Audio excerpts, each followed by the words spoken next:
Iran ఒంటరి పోరాటం చేస్తోంది. అమెరికా ఇజ్రాయెల్‌కు ధీటుగా బదులిస్తూనే వాటిని టార్గెట్ చేస్తోంది. అలాగే యూఏఈ, ఒమన్, సౌదీతో సహా 11 దేశాలపై ఒంటరిగానే విరుచుకుపడుతోంది. కాగా ఇరాన్ పోరాటానికి రహస్యంగా ఎవరైనా ఉన్నారా అనే చర్చ ఇప్పుడు మొదలైంది.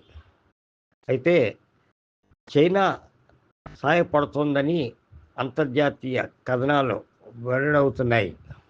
డ్రోన్లు, క్షిపణులు, ఇతర అత్యాధునిక వెపన్స్‌తో పాటు కీలక సాంకేతికను సరఫరా చేస్తోందని చెబుతున్నాయి. చైనా అండ లేకపోతే ఇరాన్ నిలబడేది కాదని కూడా అంటున్నాయి.